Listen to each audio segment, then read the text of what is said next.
Hello everyone, welcome back to my channel. My name is Zach, and today of course we're looking at the Ecomi Veve stuff. As per usual, currently the price is 0.003001 on a downwards of 5%, on a low of 0.002724, on a high of 0.00365 over the past 24 hours. So of course we have gone up a little bit since where we were in the 0. I think we even did we hit the 0.1s ever? Yeah, we did hit the 0.1s. We hit 0.00181 a couple of days ago, and yeah, now we've come back a little bit, and of course now we're down a little bit again, but it is what it is. Now of course recently, as in today, Veve tweeted out about, wow, let's actually just have a look at it real quick. So if we go on to twitter.com/Veve Collectible, we'll see that their latest announcement, are you ready for something new? Follow the Veve CEO, David Dunsford, on Instagram to be the first to catch a glimpse at our digital collectible drops. And of course, here we have cover girls right here. So if you have a look at David Du's Insta, I think it's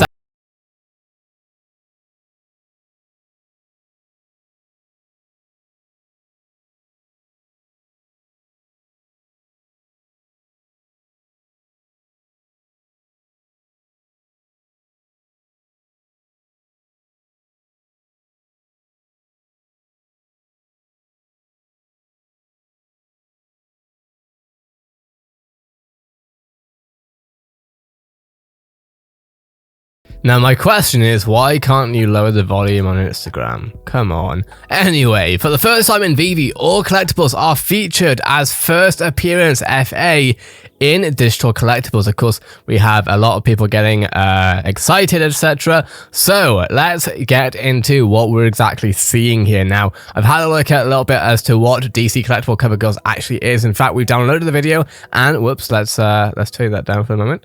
So we've looked at the video. I've actually downloaded it, and I put it into the software that I use for video editing in general, or for VFX editing, I suppose, which is After Effects. So of course, here we have a spacey background environment. We have what looks like, I don't even know what the background is, I'm sorry, but what I do see is cover girls, right?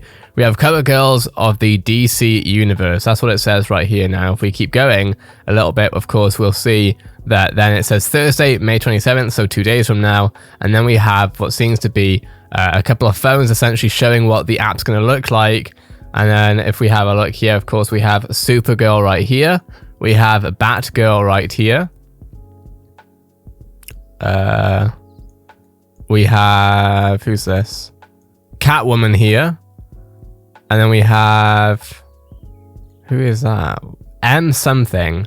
I'm not sure what M something is, sorry. But yeah, that's what we have right there. Now, after looking at this, so for one, this is interesting because it's only on Veve, meaning A, I expect that this is an exclusive license for NFTs at least, and B, as David Yu has put, this is the first time that Veve has actually had a first appearance, so it's not just something that you can get on physical collectibles anyway. It's actually first appearance, as in, I don't even think, I could be wrong here, but I don't think that you can actually get these in physical collectibles now, which is really an interesting one, because it means that for the first time ever, really, we're seeing something that isn't even available physically, that is only available digitally. Now, I went through and tried to find, I've essentially tried to research what DC Collectible Cover Girls actually is, right? And of course, if we have a look at here, we can see these different girls here, or at least their statues. And if we actually open it up on After Effects, we can see it nicely. So here we have whoopsie daisy. Here we have Batgirl right here. This is Batgirl. Then we have Supergirl. Then we have Batwoman. Then we have Huntress. Then we have Poison Ivy. Now, some of you already know all of these, but personally I don't, because I've not been into DC for a long time. Then we have Katana. We have Mera, so that was the M that we were looking for. We have Starfire, and then we have Vixen. Really interesting to see. So we have a total of 1, 2, 3, 4, 5, 6, 7, 8, 9 DC comic cover girls. Really interesting to see. I'm very excited to see the blog post that comes with this, because obviously we don't know the pricing for these right now, but it'll be really interesting to see how Veve wants to do this. How will Veve want to, will Veve take advantage, I guess, of the technology that that they're building, I guess, with Ecomi and stuff, or under Ecomi, I guess, as far as, you know, being able to, for example, we have a grapple hook right here. We have what looks like a gun right here. We have a cape, obviously. So I wonder, like, will Supergirl be able to fly? I mean, if Supergirl's able to fly, then that will be kind of huge.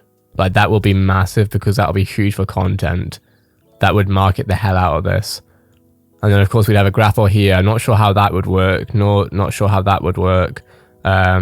Looks like Poison Ivy has something. Is that a rose maybe or something? Or is that just Ivy? I don't know. That maybe she can, like, I don't know, fucking throw about or something. And then we have, what here? We have Vixen here. I don't know what Vixen does. But it'll be interesting to see just in general, like maybe Katana, for example, will be able to wield her katana and start, you know, wielding her katana around. I don't know. You know what I'm saying, though. Essentially, it'll be interesting to see how these are able to be animated now. I want to go a bit further in. So it says here, designed by Stanley Art Gem Lao Statue Checklist. Now, if you have a look on here, I actually found their website, right? So welcome to Stanley Art Gem Lao. So here we have Joker and Harley Quinn. And then here we have, I would imagine that this would be, is that Poison? No, it's not Poison Ivy. I don't know which character that is, but yeah, we have another character here. Now we have a look at what they've done at some point. We've had comic covers, digital art, traditional art. So let's have a quick look at traditional art. I haven't actually had a look at this yet. So I don't think that these are, okay, well that's definitely, I know these characters. I definitely know these characters. That's X-Men, correct? And then of course we have comic covers here. Now we have DC Comics. So that's one thing. And then we have Marvel Comics here. Now, I remember not long ago on my channel, we spoke about another artist that's made DC and Marvel. I think it was mainly Marvel, though, that they were doing. They were very legacied artists that had been retweeted by Veve. So I think, you know, whilst we haven't, you know, it's taking a while, I feel like, but I understand it. Whilst we haven't had confirmation regarding Marvel, obviously we have confirmation regarding DC. We already have DC collectibles. And the fact is that this has literally just been announced itself, right? I do wonder, when are we going to see the Marvel actual announcement? Obviously, licenses gets difficult and stuff like that. I also wonder if it's something to do with content maybe taking a while. I don't know why DC would take longer than Marvel, or whether it's a strategic sort of, you know, slow release. Who knows? But definitely, I think we could see some of this stuff come up at some point. Regardless, at the end of the day, I do see us having Marvel in this metaverse, and I'm very excited for that.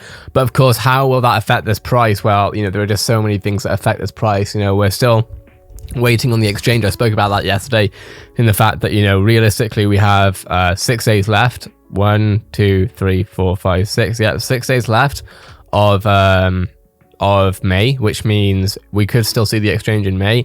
If not, I'm expecting early June. Obviously, I know people are going to be disappointed, and I'm not saying anything against that. Like, I understand people's disappointment, but I wouldn't be surprised necessarily if it did stretch into June. It could do. And again, I'll understand if people get annoyed at that.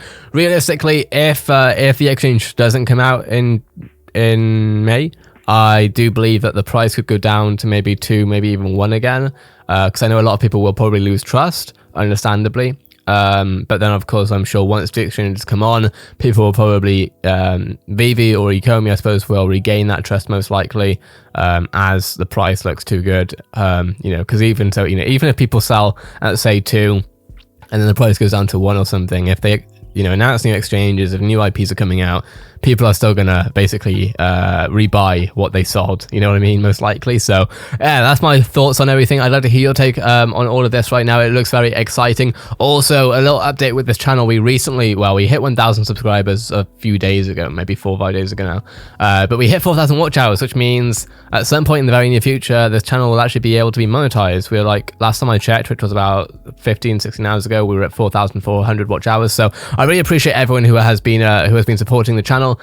We honestly got monetized very quickly, because it doesn't normally take less than 2 weeks to get monetized, so I do appreciate it. And of course, if you want to follow me on Twitter, I do post, well, I've been posting a little bit about Valorant, because this is something else I cover a lot of things online on YouTube. I have a channel called Valorant Hub and other things, but if you want to be kept something happening, I do tweet about Veve, I tweet about Omi, all that good stuff. So if you're interested, @ZakiZoo is the Twitter to be on. But with that being said, thanks for watching, have a great day everyone, and I'll see you in the next video.